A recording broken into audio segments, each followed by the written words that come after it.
നിരവധി ജനപ്രിയ സീരിയലുകളിലൂടെ കുടുംബ പ്രേക്ഷകരുടെ പ്രിയങ്കരനായ സംവിധായകൻ ശ്രീ ജ്ഞാനശീലൻ ആദ്യമായി സംവിധാനം ചെയ്യുന്ന ഏഴാം സൂര്യൻ എന്ന ചിത്രം നാളെ തിയേറ്ററുകളിലെത്തുകയാണ്. ഈ ചിത്രത്തെക്കുറിച്ച് ഫോറം കേരളത്തോട് സംസാരിക്കുന്നത് സംവിധായകനായ ശ്രീ ജ്ഞാനശീലൻ.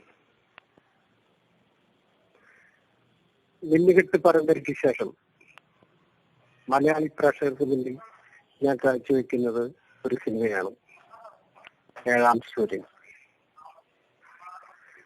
തികച്ചും കുടുംബ പശ്ചാത്തലത്തിൽ നല്ലൊരു കഥ ഞാൻ പറയുന്നു ഈ ചിത്രത്തിനോട്. എന്റെ എല്ലാ സീരിയലുകളും അംഗീകരിച്ചിട്ടുള്ള മലയാളി പ്രേക്ഷകർ എന്റെ കന്നി ചിത്രവും അംഗീകരിക്കുമെന്നുള്ള പ്രതീക്ഷയിലാണ് ഞാൻ കാത്തിരിക്കുന്നത്. നിങ്ങൾ കാണണം, ഞങ്ങളെ പ്രോത്സാഹിപ്പിക്കണം. ചിത്രത്തിലെ പ്രധാന കഥാപാത്രങ്ങളെ കുറിച്ചും ഇതിന്റെ കഥാതന്തുവിനെ കുറിച്ചും ഒന്ന് ചുരുക്കി വിശദീകരിക്കാം. ഈ ചിത്രത്തിൽ ഞാൻ പറയുന്നത് അച്ഛനും മകനും തമ്മിലുള്ള പൊരുത്തക്കേടുകളുടെ ഒരു കഥയാണ്. അച്ഛന്റെ കാഴ്ചപ്പാടും അച്ഛന്റെ ജീവിതശൈലിയും മകന് ഉൾക്കൊള്ളാൻ പറ്റാത്ത അവസ്ഥ. പക്ഷെ കഥയുടെ അവസാനത്തിൽ മകൻ അച്ഛനാണ് ശരിയെന്ന് മനസ്സിലാക്കുന്നതാണ് ഈ ചിത്രത്തിന്റെ ക്ലൈമാക്സ്.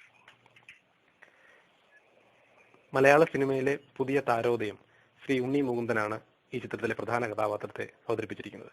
അദ്ദേഹത്തിന്റെ കഥാപാത്രത്തെ കുറിച്ച് ഒന്ന് വിശദീകരിക്കാം. ഉണ്ണി മുകുന്ദൻ അഭിനയിച്ചിട്ടുള്ള ഏറ്റവും നല്ല കഥാപാത്രമാണ് ഏഴാം സൂര്യനിലെ ചിത്രമാണ്. അദ്ദേഹം ഒരു ഹീറോ എന്ന നിലയിൽ അഭിനയിച്ചിട്ടുള്ള ആദ്യ മലയാള ചിത്രം കൂടിയാണ് ഏഴാം സൂര്യൻ.